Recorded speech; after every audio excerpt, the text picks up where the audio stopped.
Assalamu alaikum dear students, class 9.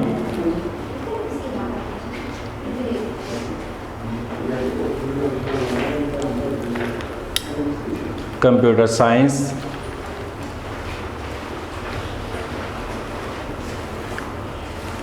Lecture number 3, unit number 1. In this lecture we will learn about test data, difference between algorithm and flowchart, importance of testing, verification and validation, identification and correction of errors. In this lecture we will learn about test data briefly. Dear students, look on the page. After solving a problem, we need to test whether the solution is correct or not. And for testing, we need test data.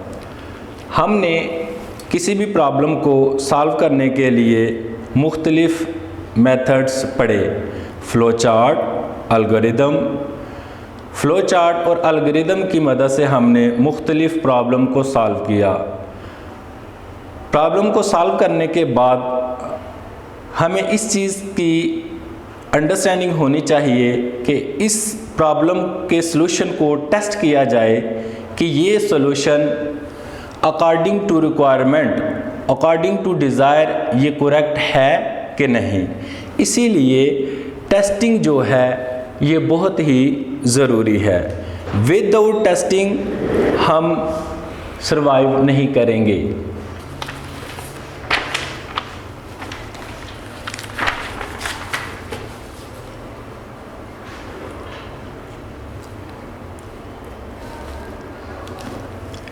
In article 1.4.1 importance of testing, testing की importance के बारे में बात करते हैं।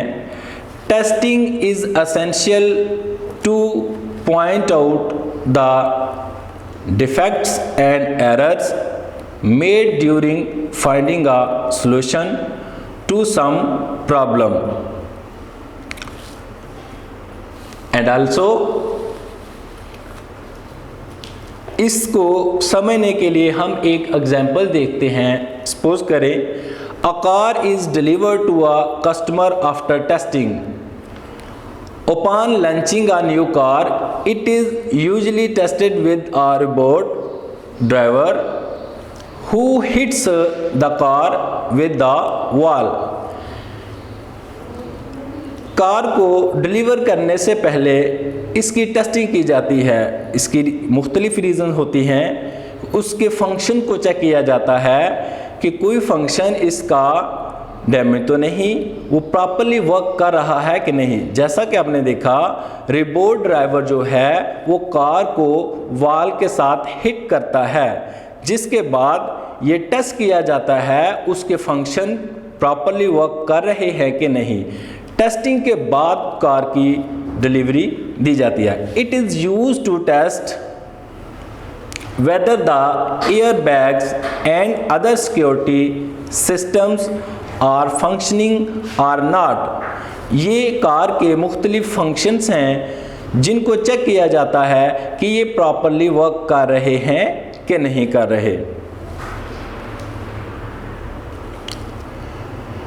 This test can help to make a car safe, so testing helps to improve quality.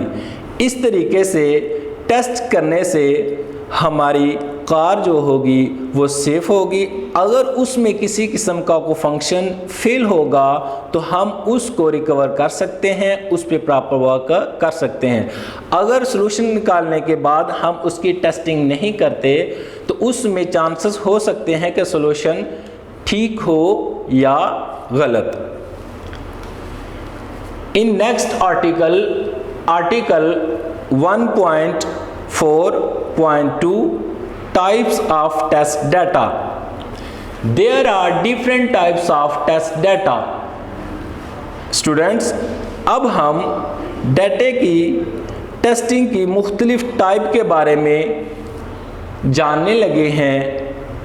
Creation of proper and sufficient test data is one of the key activities to improve quality of solution. Each type of solution require different data. Types of test data include मुख्तलिफ type से हम डाटे की testing करके check करते हैं। First type में देखें dear student, valid test data कि वैलिड टेस्ट डाटा क्या होता है।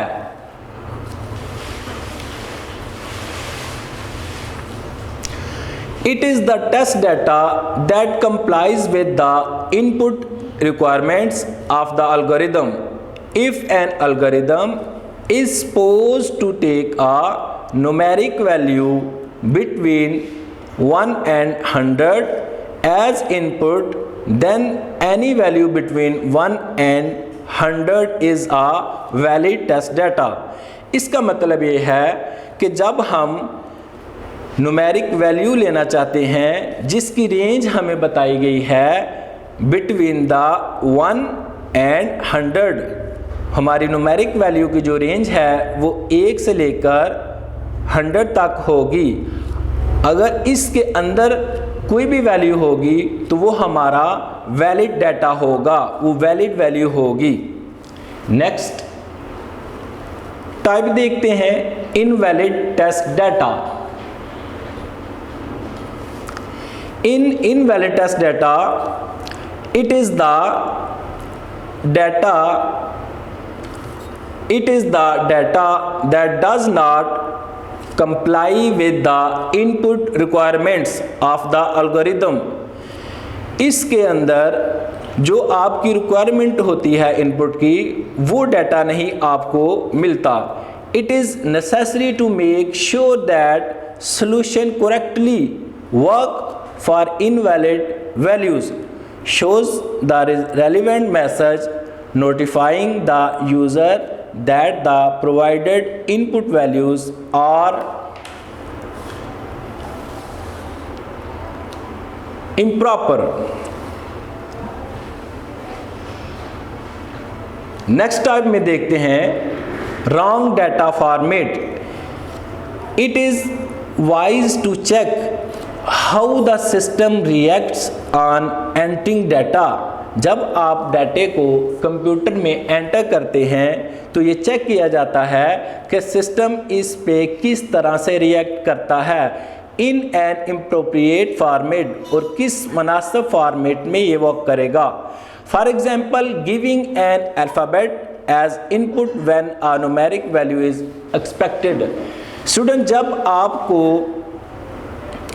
आपकी एक्सपेक्टेशन न्यूमेरिक वैल्यू हो, उसकी बजाय अल्फ़ाबेट को एंटर कर दिया जाए, अल्फ़ाबेट की इनपुट दे दी जाए, तो इसका मतलब है कि आपका जो डाटा है वो रॉन्ग फॉर्मेट में है, वो रॉन्ग वैल्यू ले रहा है।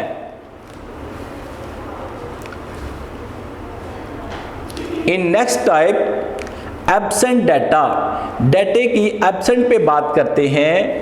It is also important to investigate. Investigate करना बहुत ही अहम है। That the solution still works if less number of inputs are given than expected. जितनी इनपुट दी गई हैं उन इनपुट से सॉल्यूशन कम है, तो इसका मतलब है कि एब्सेंट डाटा हो रहा है। इसकी एग्जाम्पल देखते हैं। For example, if a system asked to enter driving licence number, then everyone can not provide this information. It is important to see how the system reacts in such situation. इस situation में ये बताया गया है कि जब driving licence के बारे में कहा जाता है तो जो ड्राइवर है, कुछ ड्राइवर अपना लाइसेंस शो नहीं करते। This means they are hiding their data. तो इस तरीके से डाटे की एब्सेंट हो रही होती है। In next article number 1.5, article number 1.5 which is verification and validation of data. Verification and validation of data is very important and very interesting subject topic. Article 1.5.1 verification कि डाटे की वेरिफिकेशन क्या होती है ये देखते हैं। Verification means to test the if the solution is actually solving the same problem for which it was design. Verification में ये वेरीफाई किया जाता है कि जो सॉल्यूशन है वो उस प्रॉब्लम के अकॉर्डिंग ही वर्क कर रहा है जिसके लिए उसको डिज़ाइन किया गया है। फॉर एग्जाम्पल इसकी मिसाल हम देखते हैं। For example if you are asked to give a solution for calculating compound integer interest, then verification means to know that it is giving result for compound interest, not for the plain interest. आपसे कहा गया है कि आप compound interest का data put करें। अगर compound interest data ही put किया जाएगा, इनपुट किया जाएगा, इसका मतलब है कि आप वेरिफिकेशन कर रहे हैं कि जो रिक्वायरमेंट आपकी है वो आपको डाटा मिल रहा है। अगर कंपाउंड इंटरेस्ट ही इनपुट किया जाए तो ये वेरिफिकेशन है। अगर आपको प्लेन इंटरेस्ट मिले तो ये आउटसाइड पे चला जाएगा। इसका मतलब है कि आपका जो डाटा है वो वेरीफाई कर रहा है कि जो रिक्वायरमेंट है उसके अगेंस्ट डाटा मिला है। In next validation article 1.5.2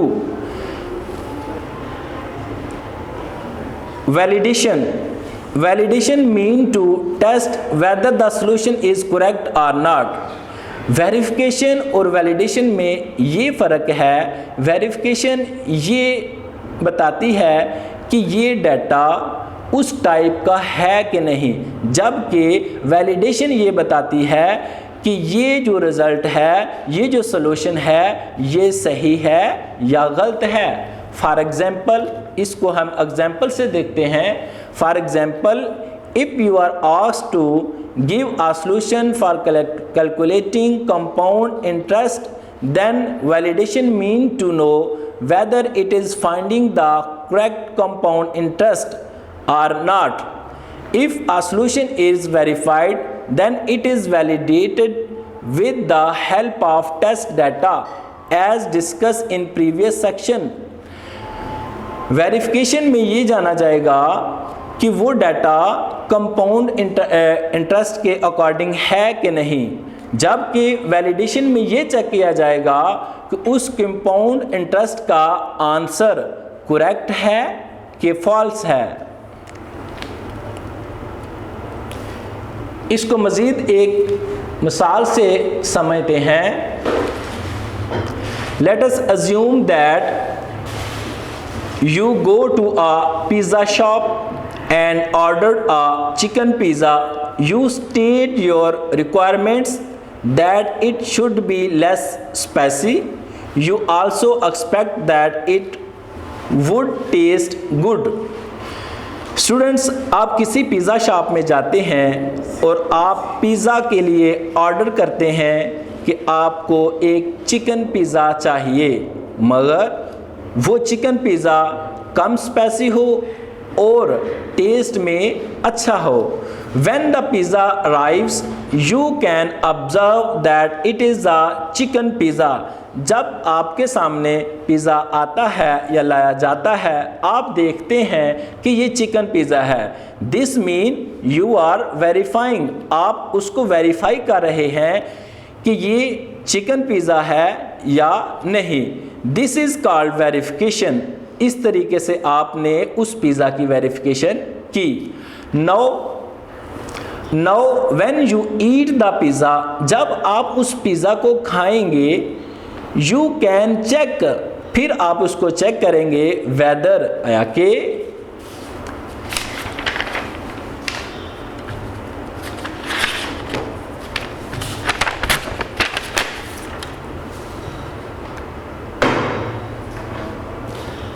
weather it is less spicy or not, कि ये स्पाइसी है कि नहीं। अब इसका स्पाइसी होना या स्पाइसी चेक करना, ये वैलिडेशन होगा, वेरिफिकेशन में ये होगा कि ये चिकन पिज़्ज़ा है कि नहीं, जबकि उसका टेस्ट वो लेस स्पाइसी है या उसका टेस्ट अच्छा है या नहीं। दिस इज कॉल्ड वैलिडेशन, तो ये इसकी वैलिडेशन होगी।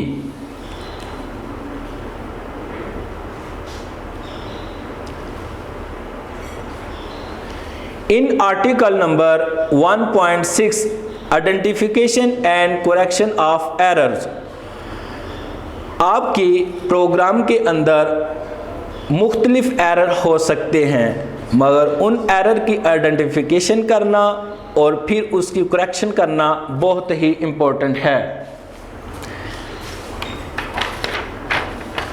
To know about the errors,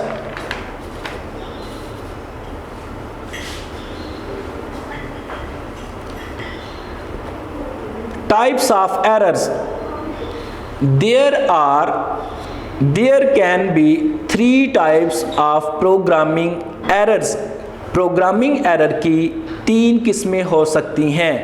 syntax errors, run time errors, run time error को आप एग्जीक्यूशन एरर भी कह सकते हैं, एंड लॉजिकल एरर्स। एरर की 3 किस्में होती हैं जो कि प्रोग्रामिंग एरर कहलाते हैं, syntax errors, run time errors और लॉजिकल एरर्स। सिंटैक्स एरर को देखते हैं कि इसमें क्या होता है। Syntax errors, a syntax error occurs when the program violates one or more grammatical rules of the programming language. Print instead print, student देखिए, जब प्रोग्राम को ये लिखा जाता है प्रिंट की बजाय प्रिंट, तो इसका मतलब है कि इसके अंदर ग्रामेटिकली एरर है। जब ग्रामेटिकली एरर किसी प्रोग्राम के अंदर होंगे तो आप उसको सिंटैक्स एरर कहेंगे। नेक्स्ट देखते हैं run time error. Run time errors are runtime errors when the program directs the computer to perform an illegal operations such as dividing a number by 0. In mathematics, you already know about this division by 0. Student, आप जानते हैं कि जब भी किसी number को 0 से divide किया जाता है तो उसका आंसर अनडिफाइंड आता है। Division bye 0 is undefined. जब भी हम 0 से किसी नंबर को डिवाइड करेंगे तो इसका मतलब है हमारा जो एरर आएगा वो रन टाइम एरर होगा। Third type of errors, logical errors. Logical errors occur when a program follows a wrong logic.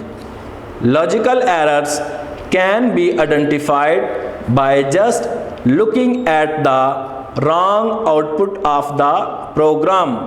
Logical error में उस प्रोग्राम की आउटपुट गलत हो सकती है। इसकी मज़ीद वजाहत के लिए हम लॉजिकल एरर को समझने के लिए मज़ीद एग्जाम्पल देखते हैं with the help of algorithm. With the help of algorithm, in an algorithm is failed during verification, then it is important to identify the root cause of failure and then to correct it. Sometimes the error is logical. It means the solution is working but not giving required result. Logical error में आप जब algorithm में आपके algorithm में logical error occur होता है, इसका मतलब ये है कि आपका जो एल्गोरिदम है वो वर्क तो कर रहा है, मगर जो आपकी रिक्वायर्ड रिज़ल्ट था, रिक्वायरमेंट थी, उसके अकॉर्डिंग आपको रिज़ल्ट नहीं मिलेगा। इसकी एक एग्जांपल देखते हैं। For example, to recruit students for our school volleyball team, we need students having height between 144 centimeter and 164 centimeter. To count qualified students, we deploy the following algorithm. इस algorithm में हम देखेंगे कि वॉलीबॉल की team के लिए school में से स्टूडेंट्स के नाम लेने हैं। स्टूडेंट्स की हाइट जो होगी बिटवीन द 144 एंड 164 सेंटीमीटर होगी। We develop the following algorithm. इस एल्गोरिदम की मदद से इस प्रॉब्लम को सॉल्व किया जा सकता है और इसमें देखा जा सकता है कि लॉजिकल एरर किस तरह वर्क करता है। Step 1 start, step 2 set count to 0, step 3 set all height to. Student step 3 के अंदर जितनी भी हाइट आपको स्कूल में से स्टूडेंट्स की मिलेंगी, आप उनको इधर नोट कर लेंगे। हमारे इस एल्गोरिदम में जितनी भी हाइट हमें मिली हैं, हमने स्टेप 3 के अंदर उनको नोट कर लिया।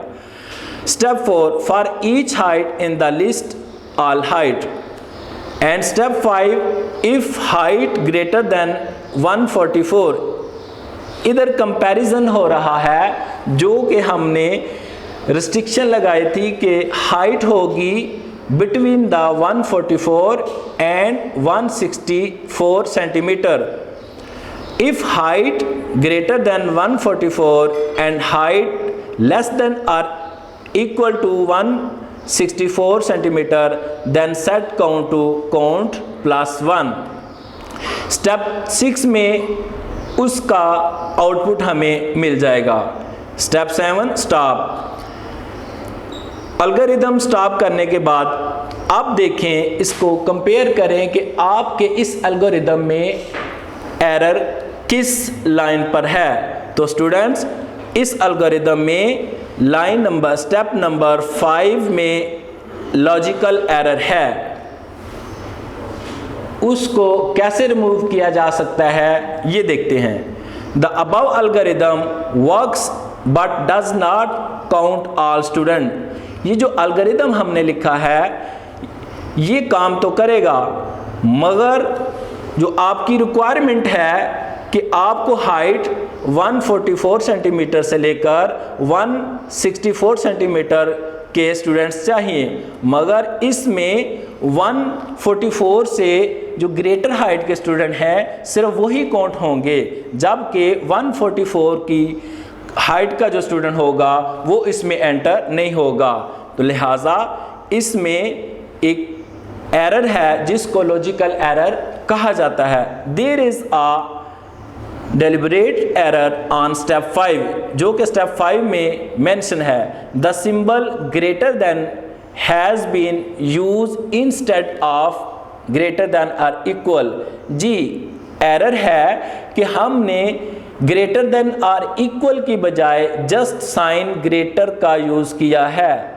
ग्रेटर का मतलब है कि इस वैल्यू से जो बड़ी वैल्यू होंगी हम सिर्फ वो ले सकते हैं, जबकि ग्रेटर देन आर इक्वल का मतलब है कि हम 144 की वैल्यू भी लेंगे और इससे बड़ी वैल्यू भी लेंगे। In number 144 so the students having height 144 centimeter will not be counted. This is a logical error. We can identify this type of errors using our trace table. हम इस किस्म के जो एरर हैं उनको ट्रेस टेबल की मदद से भी हल कर सकते हैं।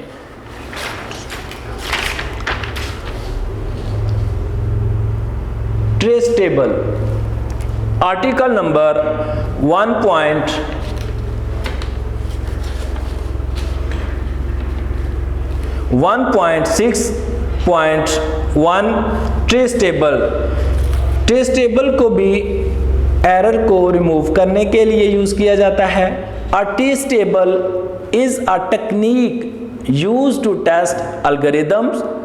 ट्रेस टेबल में एल्गोरिथम को टेस्ट किया जाता है in order to make sure that no logical error, यहाँ तक कि आपको यकीन हो जाए कि इसके अंदर, इस एल्गोरिथम के अंदर किसी किस्म का भी एरर मौजूद नहीं। While the algorithm is being processed, जब एल्गोरिथम को आप प्रोसेस कर रहे होते हैं तो फिर ट्रेस टेबल की मदद से उस एल्गोरिथम में से आप एरर को रिमूव कर सकते हैं।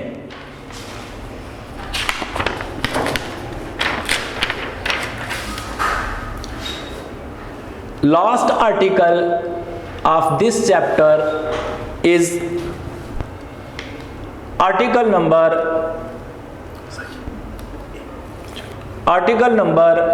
1.6.2 using invalid data for testing। Testing के लिए इनवैलिड डाटा का इस्तेमाल। Testing an algorithm using invalid data ensures that the algorithm can gracefully handle expected data input। जब आप अनएक्सपेक्टेड इनपुट डाटा को हैंडल करते हैं तो फिर आप इनवैलिड डाटा को टेस्ट कर रहे होते हैं। स्टूडेंट्स, यूनिट नंबर 1 में हमने मुख्तलिफ टॉपिक्स समझे। अब हम उन तमाम टॉपिक की समरी देखते हैं कि हमने इस चैप्टर में यूनिट नंबर 1 में क्या क्या सीखा। Summary of this unit number 1, a problem is a matter or situation need to be dealt with and overcome. हमने सबसे पहले इस चैप्टर में, इस यूनिट में प्रॉब्लम सॉल्विंग के मुख्तलिफ स्टेप के बारे में देखा कि प्रॉब्लम को सॉल्व करने के लिए हमें उस प्रॉब्लम को एनालाइज करना होता है, उसको अंडरस्टैंड करना होता है। आफ्टर अंडरस्टैंडिंग फिर हम उस प्रॉब्लम का सलूशन निकाल सकते हैं। जब तक हम उसके बारे में, उस प्रॉब्लम को अच्छे तरीके से एनालाइज नहीं करेंगे और उसको अंडरस्टैंड नहीं करेंगे तब तक हम उस प्रॉब्लम का सलूशन नहीं निकाल सकते। प्रॉब्लम सॉल्विंग के बाद हमने एल्गोरिथम की मदद से प्रॉब्लम सॉल्विंग स्टेप के बाद हमने एल्गोरिथम की मदद से प्रॉब्लम सॉल्विंग को देखा। An algorithm is a set of rules used for solving problems। हमने एल्गोरिथम की मदद से मुख्तलिफ प्रॉब्लम को सॉल्व किया और मुख्तलिफ एग्जाम्पल को हमने देखा कि किस तरीके से एल्गोरिथम बड़ी से बड़ी प्रॉब्लम को सॉल्व करने में हेल्पफुल होता है। एल्गोरिथम के बाद हमने फ्लो चार्ट को भी देखा। फ्लो चार्ट की मदद से भी हम प्रॉब्लम को सॉल्व कर लेते हैं। फ्लो चार्ट और एल्गोरिथम में फ़र्क ये है कि जब हम छोटी किस्म की प्रॉब्लम को सॉल्व करना चाहते हैं तो हम फ्लो चार्ट का यूज़ करेंगे, जबकि हमारे पास अगर बड़ी किस्म की प्रॉब्लम होंगी तो फिर हम एल्गोरिथम का इस्तेमाल करेंगे। फ्लो चार्ट में हमने सीखा कि फ्लो चार्ट में हम सिंबल की मदद से प्रॉब्लम को सॉल्व कर रहे हैं और विद द स्टेप्स। एल्गोरिथम में हमने with the help of steps problem को सॉल्व किया, मगर इसमें जो लैंग्वेज इस्तेमाल हुई वो नेचुरल लैंग्वेज थी, यानी वो लैंग्वेज जिसको इंसान आसानी से अंडरस्टैंड कर सकता है। एल्गोरिथम का लिखा हुआ प्रोग्राम हम आसानी से अंडरस्टैंड करने के बाद उसकी प्रॉब्लम को सॉल्व कर सकते हैं। फ्लो चार्ट के बाद हमने देखा वैलिडेशन एंड वेरिफिकेशन। वैलिडेशन और वेरिफिकेशन के दरमियान हमने फ़र्क को सीखा कि वैलिडेशन में ये देखा जाता है कि ये सॉल्यूशन जो हमने गेट किया है, जो हमारा रिज़ल्ट आउटपुट है, ये करेक्ट है कि नहीं है। जबकि वेरिफिकेशन में हमने ये देखा कि ये जो रिज़ल्ट है, ये जो सॉल्यूशन है, अकॉर्डिंग टू आवर रिक्वायरमेंट, उस रिक्वायरमेंट की टाइप के मुताबिक है कि नहीं। उसकी टाइप को चेक करने के लिए हमने वेरिफिकेशन की हेल्प ली और उसको दुरुस्त या गलत साबित करने के लिए हमने वैलिडेशन की हेल्प ली। एरर को ट्रेस करने के लिए या किसी भी एल्गोरिथम में से एरर को रिमूव करने के लिए हमने ट्रेस टेबल को भी देखा। A trace table is a technique used to test algorithm। Trace table एक तकनीक मुहैया करता है जिसकी मदद से एल्गोरिथम में से आप एरर को रिमूव कर सकते हैं। ये था हमारा लेक्चर नंबर 3 और यूनिट नंबर 1। हमारा यूनिट नंबर 1 कंप्लीट हो। वीडियो पसंद आई तो लाइक करें, अपनी राय कमेंट करें। ऐसे ही मजीद वीडियोस के लिए हमारा चैनल सब्सक्राइब करें और बेल का आइकन दबाएं ताकि आपको हर वीडियो का नोटिफिकेशन मिलता रहे।